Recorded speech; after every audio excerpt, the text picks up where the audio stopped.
Salut à tous, la team Orwell, Tom M Show pour Lyon, Fan TV. Très heureux les gars de vous retrouver pour une nouvelle vidéo. J'espère que vous allez bien, que cette fin de semaine se passe bien pour vous. Moi ça se passe plutôt pas mal, même si le temps se gâte et qu'il y a une alerte orage assez importante dans le sud-ouest et notamment en Irlande. On va essayer de faire cette vidéo avant que le ciel ne nous tombe sur la tête. Avant toute chose les amis, n'hésitez pas à vous abonner, à mettre un pouce et à mettre un commentaire. C'est très important. Là on a eu pas mal de nouveaux abonnés, bienvenue à vous. Ils sont venus parce qu'on parle beaucoup de mercato sur cette chaîne. C'est le principal un petit peu sur ce début de saison, sur cette reprise de l'OL qui a eu lieu hier. Mais il y a beaucoup de changements. Il y a beaucoup de changements et une officialisation dans l'organigramme et au plus haut sommet de la direction du club. Non, je ne serai pas président, directeur général de l'Olympique Lyonnais. Sinon, je ne serai pas là aujourd'hui à la plage. Je serai dans les bureaux du Groupama Stadium. Ce ne sera pas moi. Ils ont décidé de prendre quelqu'un d'autre. Je crois que l'équipe disait qu'il allait être nommé directeur général ou quelque chose comme ça.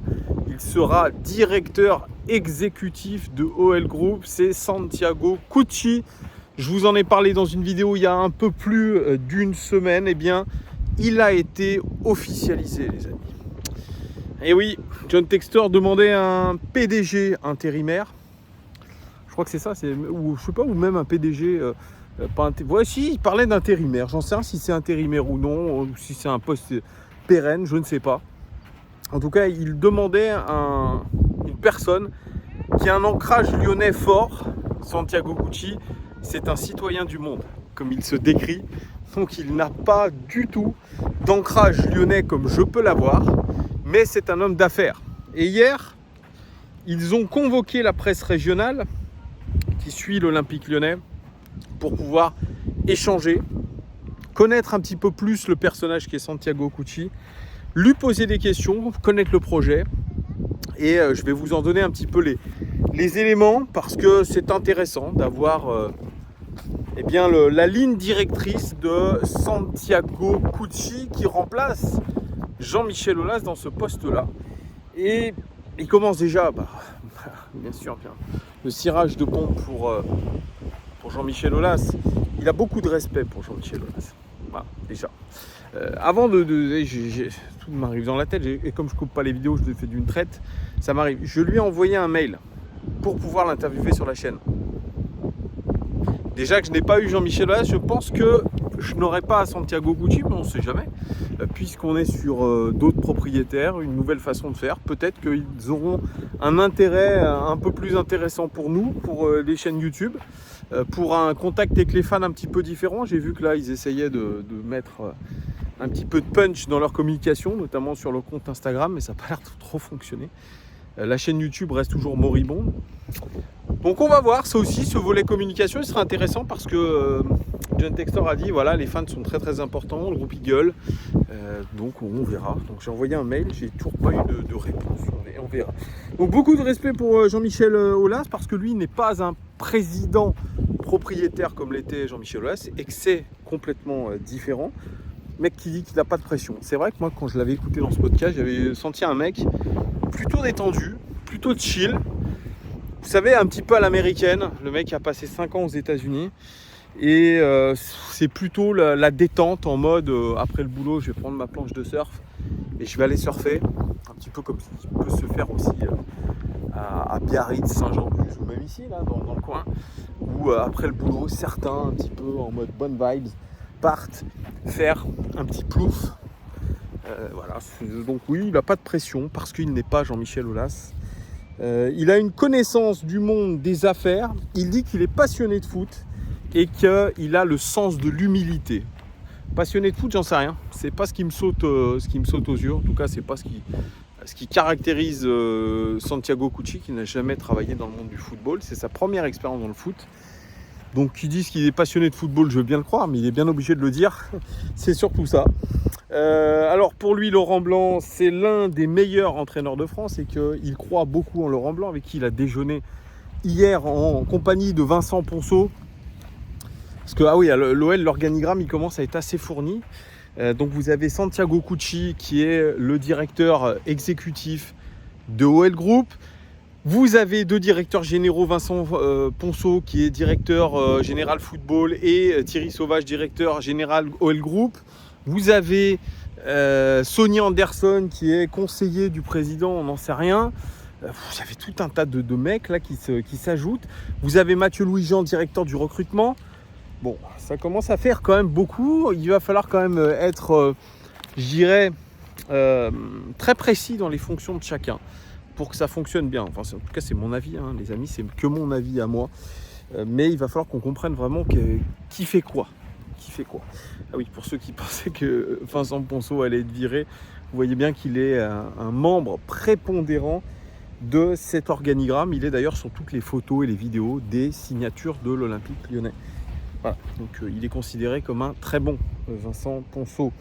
Il a parlé aussi de remettre l'OL à sa place. Ça, c'est l'objectif numéro 1 de John Textor. Il avait déjà dit remettre l'OL à sa place au niveau auquel il doit prétendre. Ça, c'est vrai.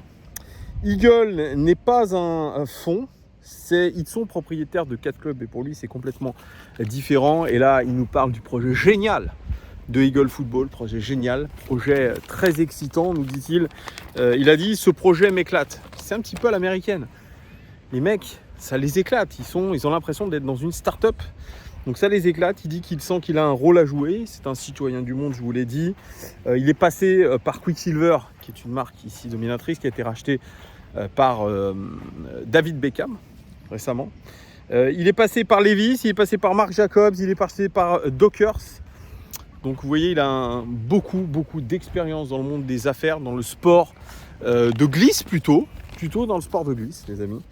Et il fait extrêmement chaud.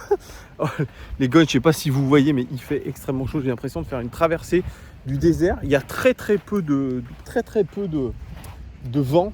Il fait vraiment extrêmement chaud cet après-midi du côté des Landes.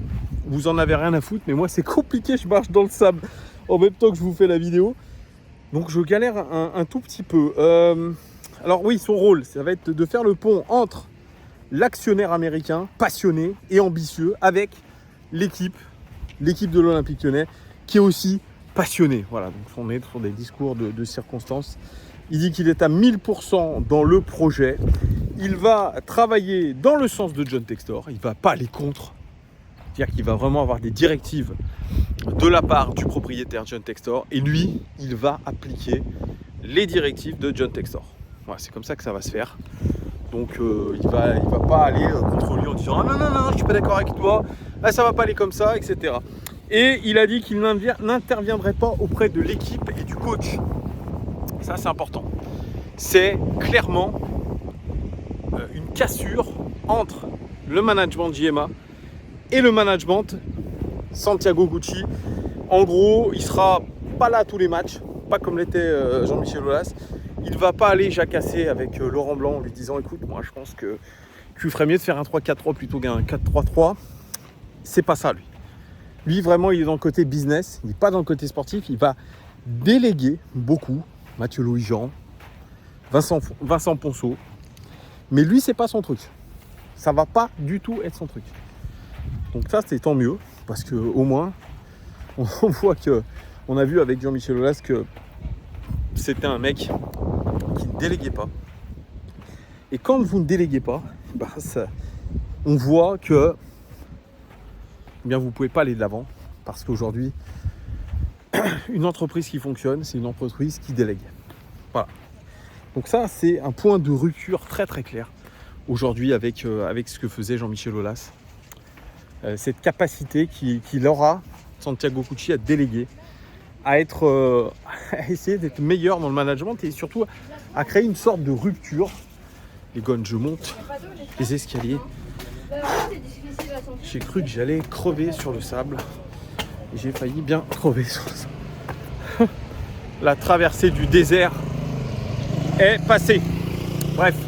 Donc voilà Santiago Cucci. Moi j'attends de voir. En tout cas, ce qu'on a vu notamment sur l'arrivée des nouveaux joueurs et les pistes qui devraient signer chez nous, paraissent des pistes très intelligentes. Elles sont intelligentes, ces pistes. Il y a une rupture aussi qui est faite dans ce sens-là. Et ça paraît pas mal, ça paraît crédible, ça paraît intéressant. Mais il faudra, une nouvelle fois, que l'OL fasse ses preuves sur le terrain. Il n'y a que sur le terrain qu'on pourra dire si oui ou non, eh bien, ce modèle-là eh bien, peut être intéressant pour nous. C'est tout. Donc oui, aujourd'hui, ça paraît intéressant. Mais attendons déjà les matchs de préparation. Le dernier match, d'ailleurs, sera contre Crystal Palace. Club dont Eagle est propriétaire. Voilà, donc on a un beau petit programme de préparation avec de nombreux clubs qui sont dans la galaxie Eagle. On a aussi le Celta Vigo, je vous l'ai dit, parce qu'on essaye de faire Renato Tapia. C'est pas officiel Renato Tapia d'ailleurs, hein. C'est pas encore officiel.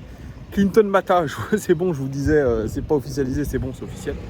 Donc ça, c'est bon. Il y a une petite interview que je n'ai pas encore lue d'ailleurs de Clinton Mata. Je vais me la faire, cette petite interview, pour savoir un petit peu qui il est, ce garçon. Donc voilà, en tout cas, le nouvel Olympique Lyonnais version Eagle est en train doucement de se mettre en place. Et tant mieux, parce que la saison va commencer bien en tête. On attaque la préparation, le moment le plus important de la saison.